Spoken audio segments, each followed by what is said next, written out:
vamos a dar comienzo a la siguiente comparecencia. Nos acompaña don Jesús Díaz Formoso, que es presidente de la Asociación de Usuarios de la Administración de Justicia, AUSAJ.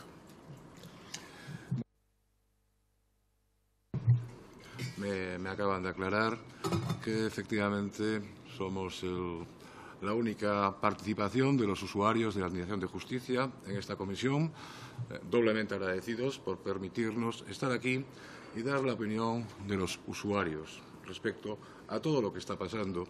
Los usuarios de la Administración de Justicia somos juzgados no por los diputados, tampoco nos juzgan el ministro de Justicia, no nos juzga el fiscal general del Estado, ni siquiera nos juzga el Consejo General del Poder Judicial. A los usuarios, a los justiciables, nos juzgan los jueces. ¿Y cómo surge el Poder Judicial en España? Porque es importante tener una pequeña visión histórica.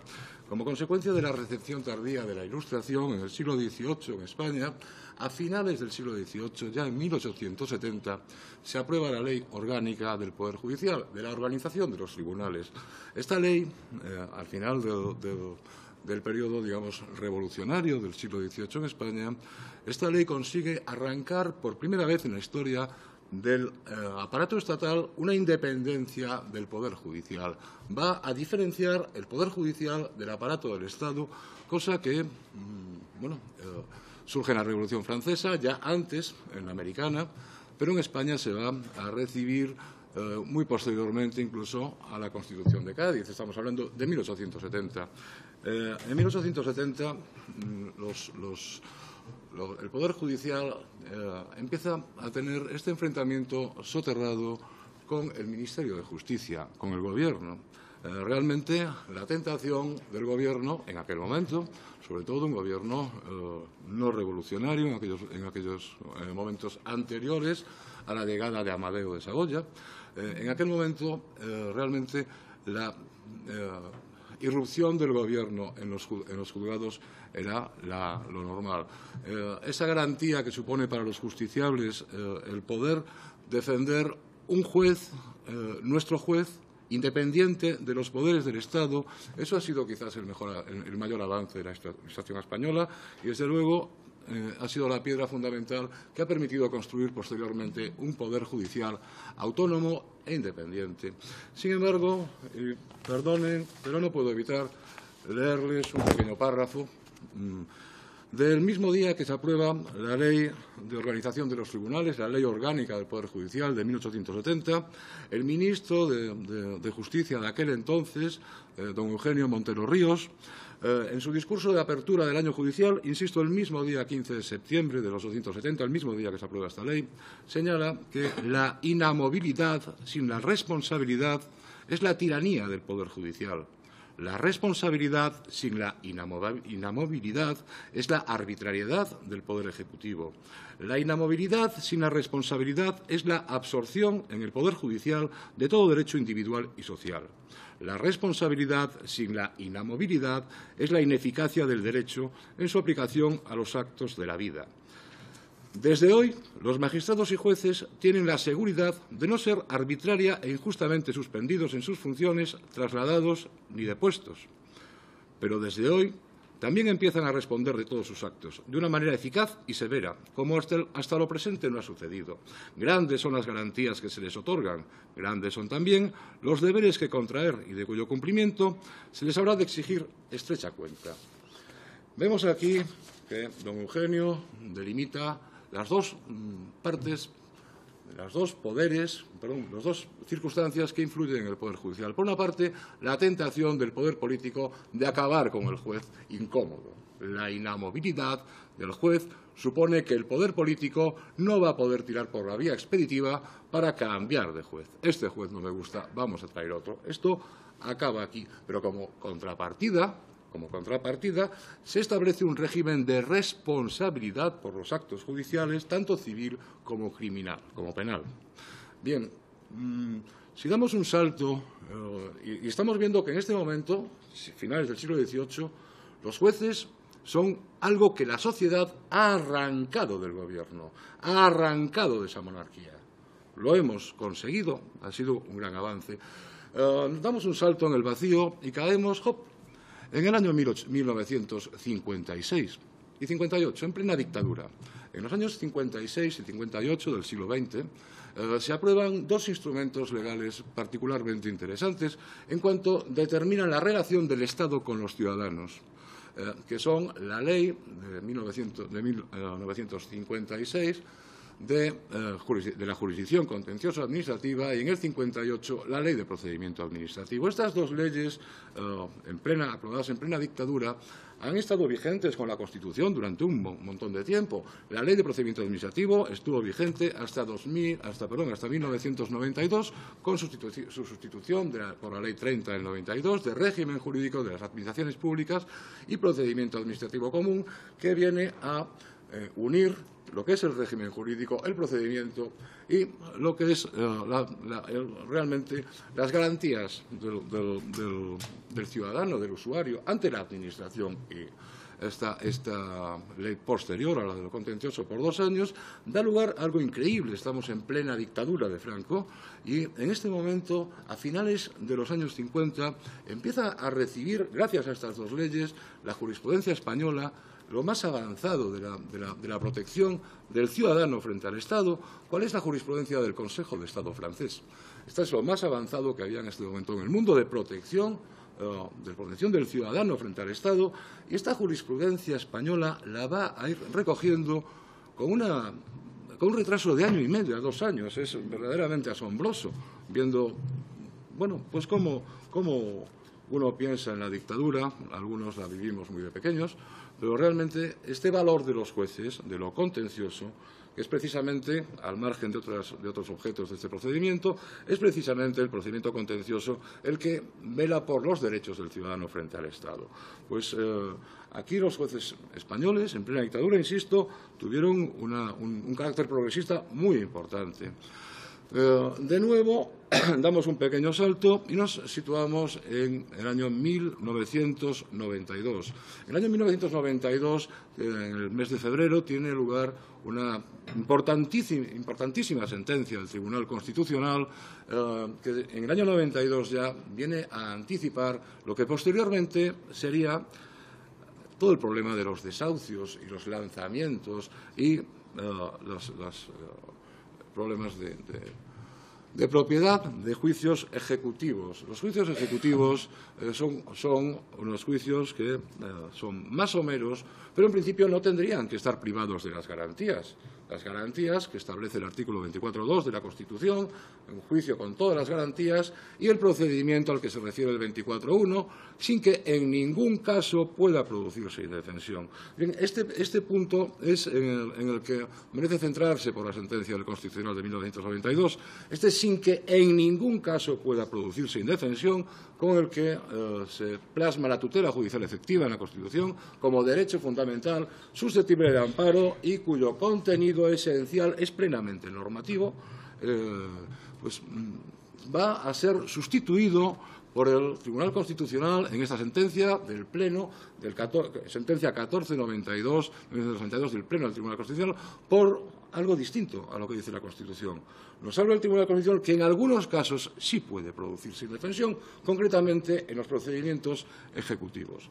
Realmente la limitación del Tribunal Constitucional no se percibe claramente. ¿Quién es competente para arreglar esto? Pues solamente la Sala Segunda del Tribunal Supremo.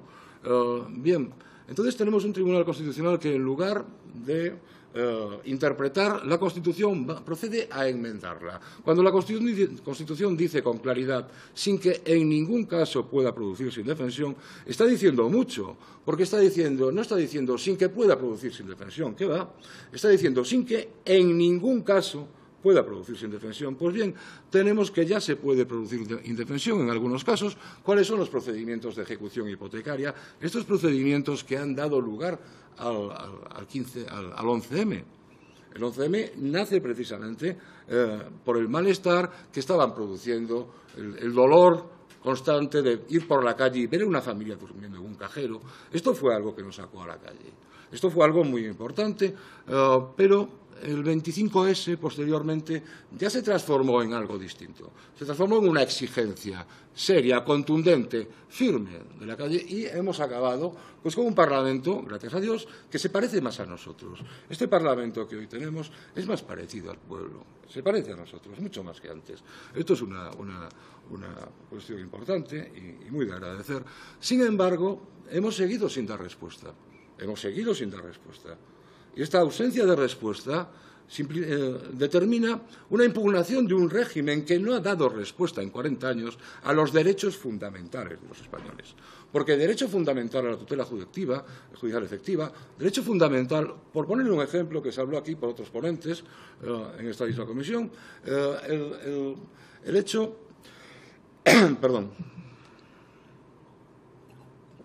de que las resoluciones judiciales se pueden publicar, pero cuando están los autos en procedimientos de instrucción, en la jurisdicción penal, estas filtraciones que se producen a los medios, siempre interesadas, por supuesto, estas filtraciones tampoco están teniendo la respuesta correcta. Se me plantea la posibilidad de una línea jurisprudencial que puede decir algo así. Ustedes, al filtrar los datos, los hechos de un procedimiento bajo secreto de actuaciones por estar en instrucción, están vulnerando el derecho al honor del afectado. Y esta vulneración del derecho al honor se superpone a la vulneración de su derecho fundamental también a la presunción de inocencia. Esta es una jurisprudencia que yo creo que se podría haber dado. Pues no se ha dado nunca. ¿Por qué? Es inexplicable. Si tenemos una justicia que es independiente, los jueces son independientes, realmente, ¿por qué no dan todas las respuestas posibles y solo el abanico de respuestas se acota a un intervalo muy concreto de lo políticamente correcto? Pues quizás no sea ajeno a esta cuestión el hecho de que estamos aquí, insisto, como usuarios y estamos muy satisfechos de haber recibido esta invitación porque no se había producido hasta ahora en esta comisión, hasta donde hemos podido leer, porque muy amablemente nos han enviado las ponencias de los miembros de las acciones judiciales, de las acciones fiscales, de los letrados, colegio de abogados y procuradores, y nadie, yo no recuerdo si la palabra está, son unos cientos de folios, pero desde luego el concepto no está. Nadie ha hablado de la responsabilidad de los jueces. Decía antes que a mí no me juzga un diputado, a mí no me juzga el Consejo, a mí me juzga un señor que tiene un nombre, que se llama el juez. Ese es el que me juzga. Y me juzga en base a un poder judicial que no está sujeto a la arbitrariedad de la política y que me proporciona, gracias a mi Constitución, unos derechos fundamentales que van a tener que ser observados. Pero, ¿y si no lo son? ¿Y si nadie garantiza los derechos fundamentales? Porque un derecho vale tanto como lo valen sus garantías. Un derecho que no tiene garantías, pues le podemos llamar derecho o chocolate con churros, porque no es un derecho. Bien, pues si no funcionan las garantías, ¿cuál es la situación de la responsabilidad de aquel órgano llamado precisamente a satisfacer la exigencia de garantía, a dar vía, a dar recorrido a nuestros derechos? Pues esto ha quedado al margen, absolutamente al margen. Y veíamos como Montero Ríos, ya en 1870, cuando nace el Poder Judicial en España, pues era su principal preocupación. Él enfrentaba dos conceptos. Enfrentaba la inamovilidad, es decir, el poder político no va a poder quitarse delante a un juez que le es incómodo. Esa es la garantía del juez. Y por otra parte, esa garantía estaba contrabalanceada con su responsabilidad. Ahora nos hartamos de oír, quiero ser independiente, pero ¿a dónde nos conduce una independencia ajena a la responsabilidad? Yo puedo hacer lo que quiera y no respondo ante nadie. Esta es la situación que vemos los usuarios día a día. Estamos intentando dar un giro a sus cabezas de 180 grados. No estamos mirando hacia los estrados, no estamos mirando al juez. Estamos mirando desde los estrados al justiciable. Ese justiciable que es el que se encuentra un día en la comisión, en su casa, que lo echan. Ese justiciable que no ha podido alegar que ha sufrido amenazas. Ese es el problema del derecho. no es el problema más elitista de los que hacen el derecho, de los que dicen el derecho, de los que preparan y establecen el derecho. No, es el problema del justiciable, del usuario, al que se enfrenta, al que sale a la calle. Y sobre eso me gustará, me gustaría responder, si quieren, preguntas sobre casos concretos. Yo creo que casi en cualquier materia podemos tener alguna. Muchas gracias. Muy bien, muchas gracias. Ahora tienen la palabra los grupos parlamentarios. El señor Lagarda no la utiliza. El grupo parlamentario mixto, señor Bataller. Gracias, presidenta.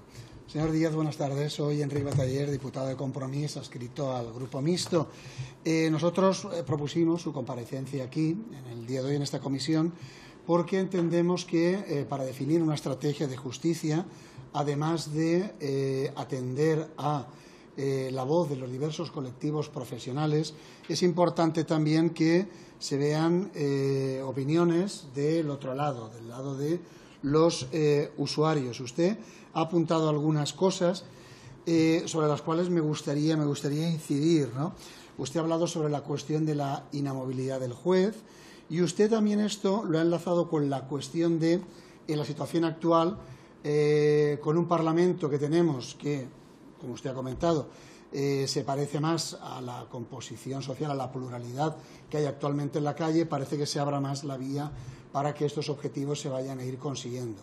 Yo le pediría que usted nos apuntara de qué manera podríamos dar algunos pasos, algunas reformas para atender a esta necesidad y sobre todo ustedes como usuarios de la justicia, que nos diga si piensan que actualmente la labor jurisprudencial se está desarrollando en un plano, digamos, cada vez más de protección, de tutela de ese derecho fundamental, o por el contrario ustedes piensan que está habiendo algún tipo de involución o algún tipo de parálisis en esto.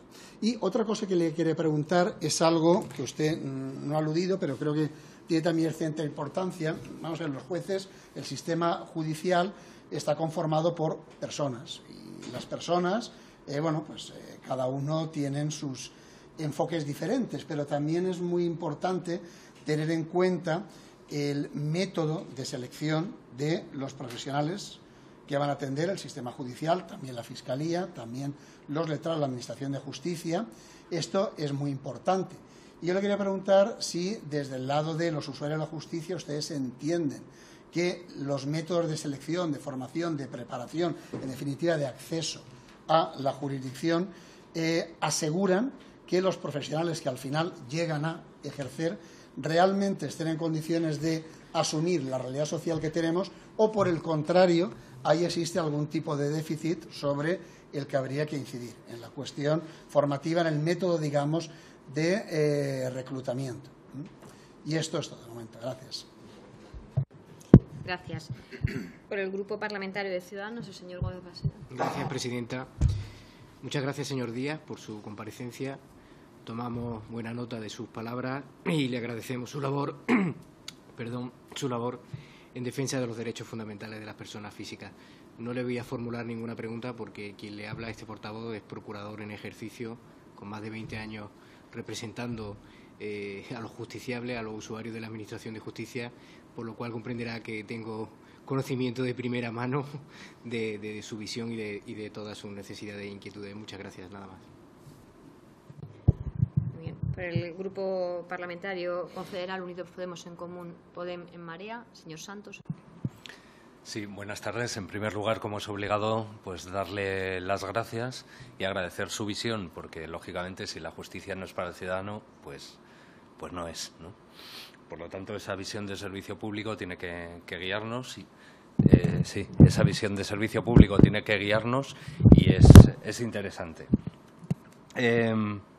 Dos cuestiones, sin ánimo de repetir, porque creo que mi compañero el señor Bataller ha centrado bastante el asunto. Usted habla de responsabilidad de los jueces. Todo derecho tiene una obligación, efectivamente, y me gustaría saber si puede concretar más de qué formas o maneras se podría exigir esa responsabilidad en relación con lo que ahora se hace, sin afectar, lógicamente, a esa inamovilidad o esa independencia, en definitiva, ¿no?, que sería la garantía de que el poder político o el ejecutivo no pueda inmiscuirse en la justicia.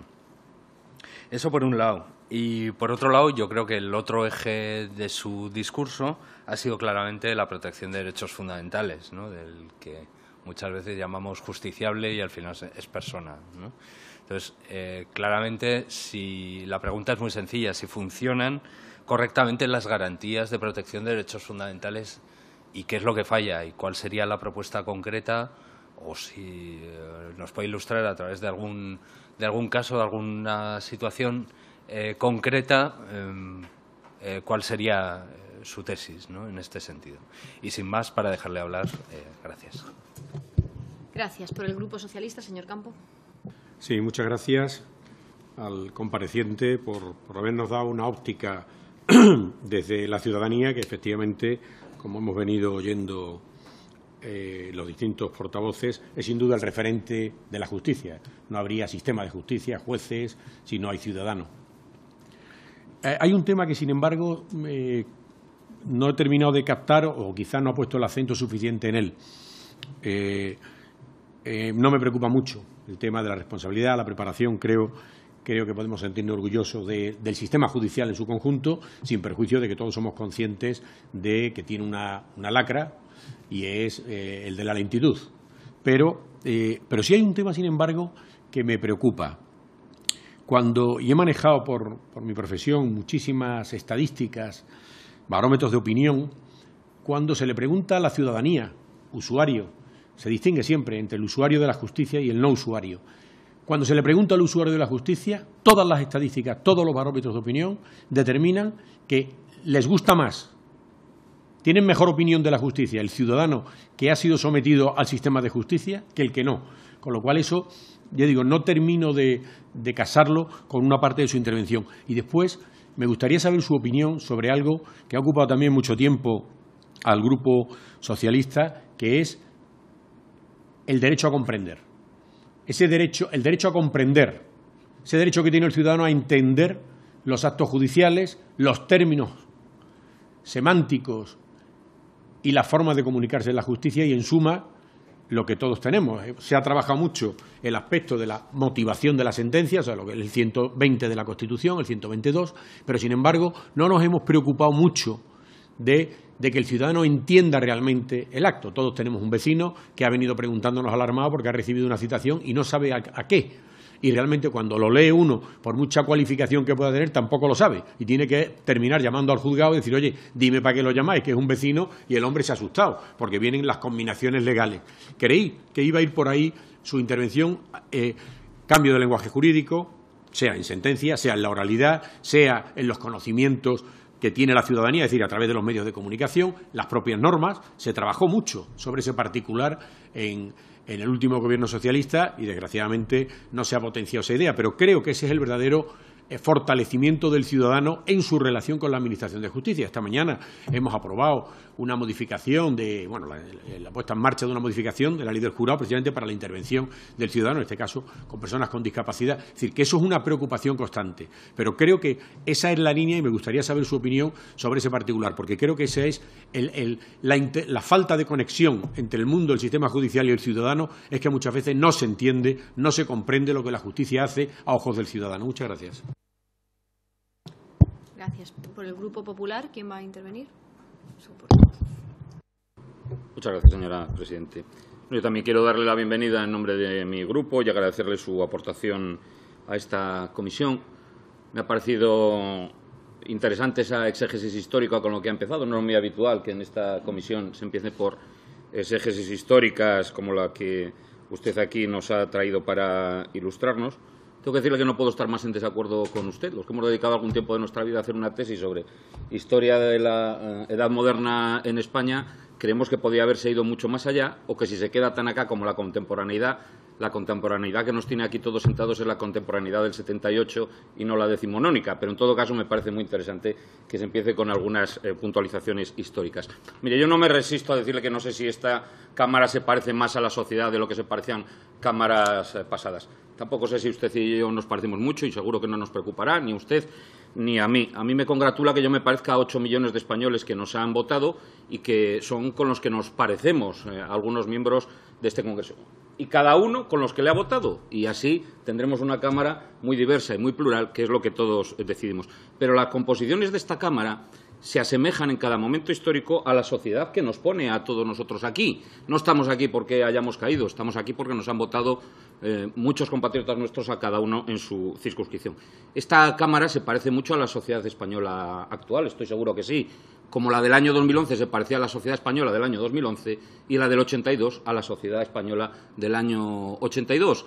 Y con esos mimbres le hacemos las preguntas que, en cuanto que representante de una asociación de usuarios, nos parecen muy interesantes. A mí me parece muy bien que estén ustedes todos aquí. Su intervención ha puesto un punto de diversidad en otras que tenemos, porque es verdad que con la concisión a la que le obliga el tiempo que está aquí, pues nos ha planteado temas que son objeto de atención por parte de los usuarios, y espero que algunos más nos plantee en su segunda intervención, que otros intervinientes no hacen, porque tienen unos puntos de interés mucho más, no quiero decir sectoriales, pero más limitados o más específicos.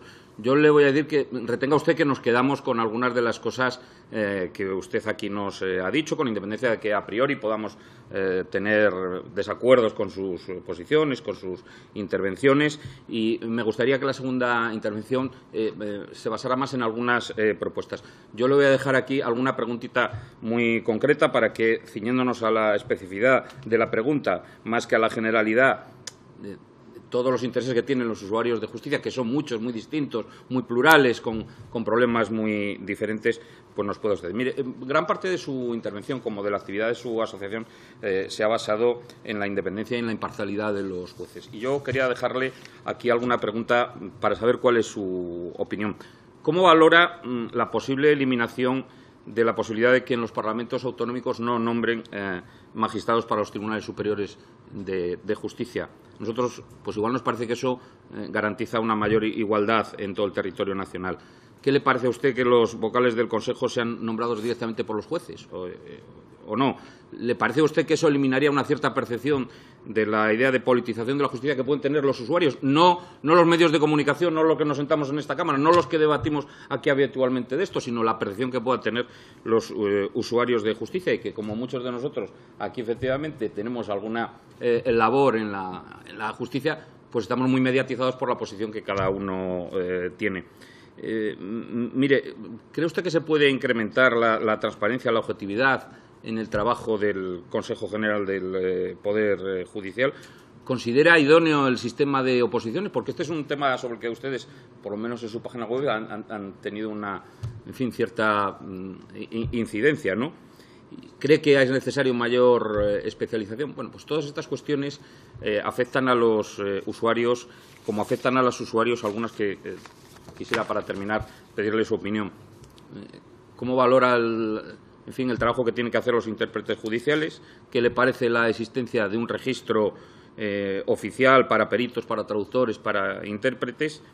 ¿Cree que eso facilitará la administración desde el punto de vista del que la recibe? Y, en todo caso, yo termino agradeciéndole su planteamiento distinto en esta comisión, muy diferente del que nos han hecho otros intervinientes. Muchas gracias.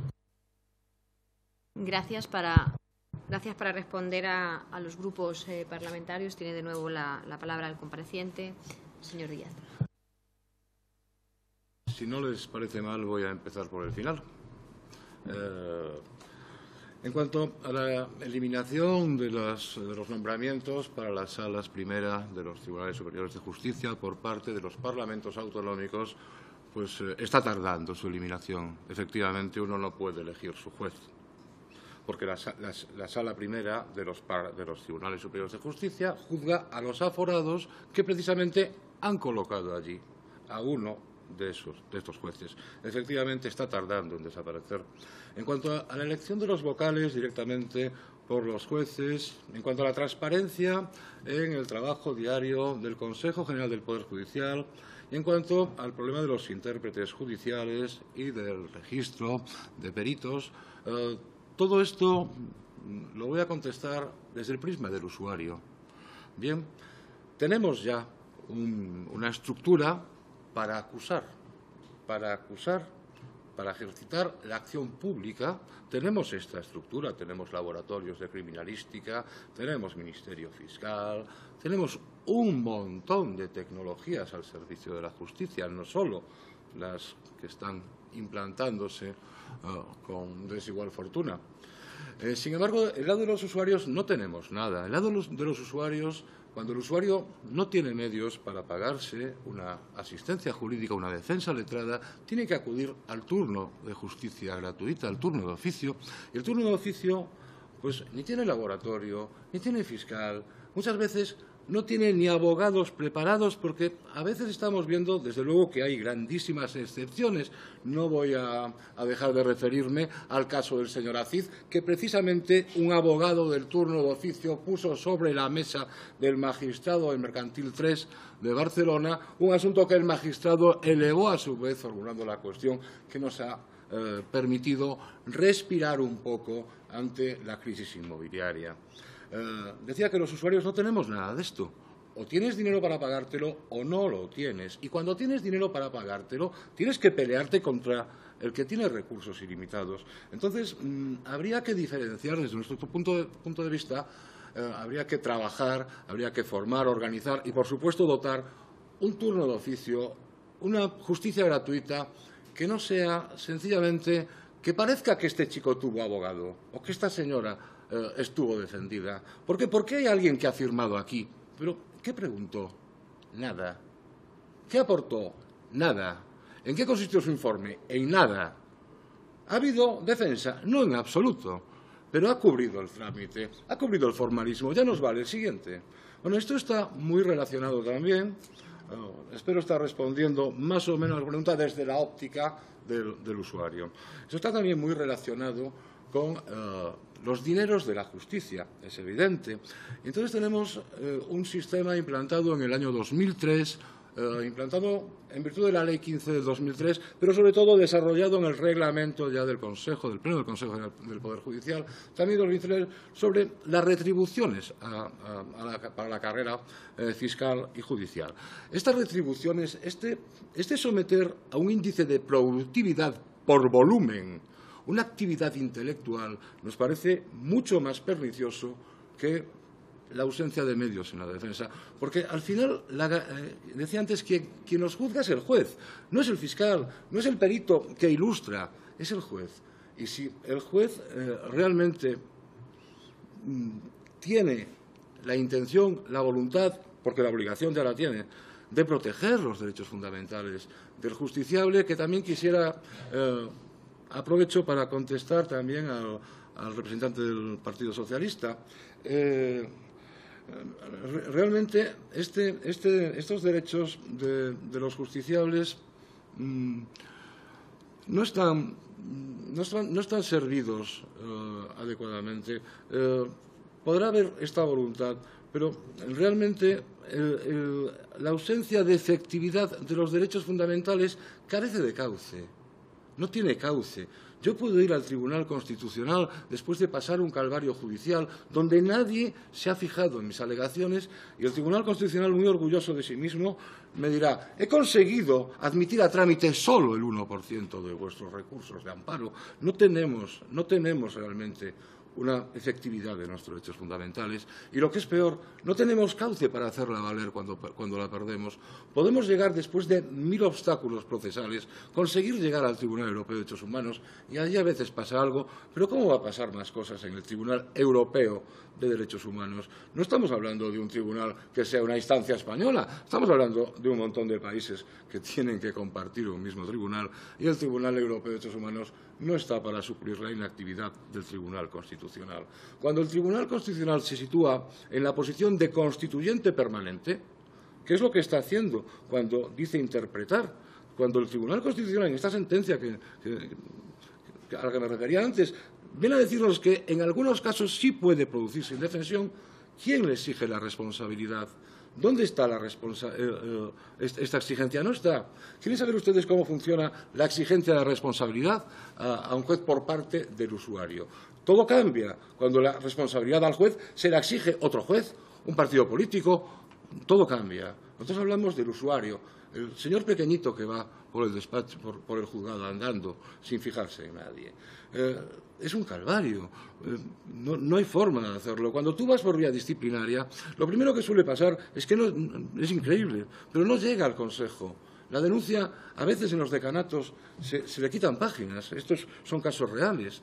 Cuando realmente llega al Consejo y no hay nada político por el medio, realmente, como se llama ahora, el promotor de la acción disciplinaria, lo que hace suele ser copiar textualmente las alegaciones del juez. Ni se refiere habitualmente a la denuncia presentada por el justiciable. Cuando ya del Consejo General del Poder Judicial pasamos a impugnar esto a la jurisdicción contencioso administrativa, nos encontramos con que no tenemos legitimación. Tú solo tienes legitimación como usuario para pedir que se incoe un expediente disciplinario, pero no tienes legitimación para pedir que se sancione. Y cuando tú vas y lo que pides en la justicia es precisamente la incoación de un expediente disciplinario, te van a responder en una sentencia casos reales, no es imaginación, te van a responder no, es que usted pide la sanción. Y tú vas al incidente de nulidad y dices, por Dios, léame, suplico, yo estoy pidiendo la incoación, solo la incoación. Y te contestan que no, usted, es que como pide la sanción y no hay nada que hacer porque llegas al Constitucional, no te lo admiten a trámite, y llegas al Europeo y dicen que no pueden más con España. No hay garantías, no hay responsabilidad. Todas estas disfuncionalidades se pueden solucionar de muchas maneras, pero hay una que es la sencilla, es la fácil, es la que está ahí. Vamos a pedirle responsabilidad al juez. A nadie se le ocurre que creamos otra comisión, vamos a aprobar más leyes, pero sí es muy sencillo. Responda usted de sus actos. Usted quiere ser independiente y yo quiero que usted sea independiente, pero no quiero que sea independiente para que haga lo que quiera. Quiero que sea independiente para garantizar que me va a juzgar un tercero imparcial. Alguien que no tiene interés directo ni indirecto en el asunto. Y precisamente esto se llama juzgar a destajo, esta productividad aplicada a una actividad intelectual por volumen de folios, precisamente estamos hablando de dinero, porque los jueces cobran más si no acumulan asuntos. Parece una cosa sin importancia, no acumular 2 asuntos que deberían de ser acumulados, pero no lo es. Procesalmente, en la práctica, no lo es. Tú no puedes defenderte aquí con lo que pase allí, y deberías, porque hay una conexión. Pero el juez va a pensar, cobro 2, produzco más. Esto es humano, comprensible. Pero el Consejo General del Poder Judicial no es humano, es una institución.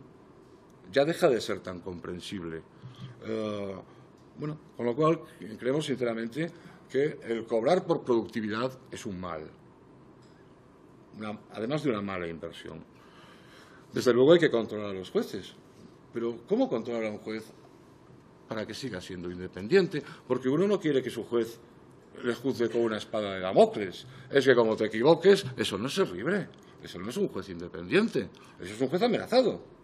Entonces, cuando lo sencillo es instaurar un mecanismo para exigir la responsabilidad a los jueces por los actos que han llevado a cabo en el ejercicio de su actividad. Y aquí entroncamos con la respuesta al representante de Compromís, al señor Bataller. Realmente hay una solución clara, y es que a los jueces los ha de juzgar el Tribunal del Jurado. El Tribunal del Jurado Popular. De otra manera, pues hablaríamos de que los taxistas juzgan a los taxistas. Son muy receptivos a los problemas de la profesión. El médico juzga al médico. El médico sabe bien los problemas que tienen en su profesión, pero el juez juzga al juez. Si algo es exigible, si para algo vale la institución del Jurado Popular, es precisamente para juzgar jueces, para evitar esa seguridad de impunidad del culpable y a la vez esa seguridad de sanción del inocente. Porque estamos viendo todo muy dispar. Por ejemplo, no puedo quitarme de la cabeza el caso del juez Elpidio Silva, no me lo puedo quitar de la cabeza, porque acabamos de ver hace poco a un juez que hizo lo mismo, pero lo hizo con unos titiriteros, ¿vale? Los mandó a la cárcel con un auto no debidamente fundado. Eran titiriteros. Es que el otro era Blesa. Y el juez acabó fuera, pero de los titiriteros lo ascenderán. Esta es una justicia doble. Esto no es bueno para nadie. Yo no quiero que me juzgue un amigo, tampoco quiero eso. ¿Sería más beneficioso para mí? ¿Como particular? Sí, como ciudadano no. Como ciudadano no. Y en estos momentos creo que estamos viendo una etapa sustancialmente marcada por la corrupción política y económica. Lamento decirlo, pero es que está en el periódico todos los días. Y estamos viendo que magistrados de la Audiencia Nacional alertan de medidas cautelares secretas impuestas por un compañero de la magistrado de la Audiencia Nacional y no pasa nada. Es que no pasa nada. Llegamos a un nivel verdaderamente de preocupación. A nosotros nos están llamando, está alertando muchísimo. La gente tiene miedo. Ahora, la gente tiene miedo. Tiene miedo. No sabe lo que puede pasar en un juzgado. Pues así están las cosas. En cuanto a las propuestas, la propuesta es clara. Si al tribunal, si a los jueces los juzga el tribunal del jurado, tenemos un problema porque tenemos 5.000 y pico jueces en España. Es bastante poco flexible, poco efectivo. Sin embargo, si a los jueces que dictan resoluciones contra las cuales no cabe recurso ordinario, los juzga el tribunal del jurado, estamos hablando ya de algo posible y que además se sitúa justo donde acaba el Poder Judicial y empieza el derecho fundamental del ciudadano. Justo ahí. La resolución firme, la resolución que no tiene recurso, esa es la que merece la protección. En cuanto a las estadísticas, pues mire usted, el otro día tenía hambre a la persona que estaba a mi lado. Y yo había comido 2 veces, así que me dije, no tienes que tener hambre. Has comido una vez. Entre los dos, cada uno ha comido una vez. La estadística realmente vale para que no se sepan cosas. Por ejemplo, la estadística del Consejo General del Poder Judicial en relación a la corrupción. ¿Saben ustedes que para el Consejo General del Poder Judicial, dictar a sabiendas de su injusticia una resolución injusta no es corrupción? ¿Cómo van a salir estas estadísticas si ya decimos que lo más claro que puede haber en la corrupción por debajo del coche no es corrupción? ¿Qué valor tienen esas estadísticas? La lentitud de la justicia. La lentitud de la justicia es como la independencia. Cuanto más problemas tenemos, más recursos va a haber. Ustedes tienen que comprender que cuando alguien se plantea su razón, que tiene razón, lo cree sinceramente así, y nadie resuelve sobre su alegación, nadie resuelve. No digo que resuelvan y tú no estés de acuerdo con la resolución. Esto es otro caso. Me estoy refiriendo a que nadie resuelve, a que hay pues un vacío, nadie entra ahí, pues tú tienes que recurrir, tienes que volver a plantearlo. ¿Qué ocurriría? Que si hubiese una responsabilidad disciplinaria del juez, no hablamos ahora de la penal, que es la que entiendo que sería exigible por medio del Tribunal del Jurado a quienes dictan resoluciones sin recurso, sino que hablamos de la disciplinaria. Si hubiese una exigencia de responsabilidad disciplinaria que no se debiese al palo y la zanahoria porque vas por donde te digo o te doy o te agradezco porque vas por donde te digo, si no hubiese esto, no existiría este problema, evitaríamos la mayor parte de los recursos. ¿Yo cómo no voy a recurrir si estoy planteando una alegación defensiva que nadie me contesta? ¿Cómo voy a dejar sin utilizar los recursos? No puedo hacerlo. La culpa es mía, es de mi cliente. No, señor. La responsabilidad es de quien no ha resuelto una alegación defensiva concreta que se le ha puesto encima de la mesa una y otra vez. Esto tiene mucho que ver con la lentitud. Y, bueno, lo dejamos aquí. Perdón. Muy bien. Pues muchas gracias. En cualquier caso, si desea hacer llegar algún listado de propuestas concretas a la comisión, puede hacerlo para incorporarlo a los trabajos. Muy bien, muchas gracias.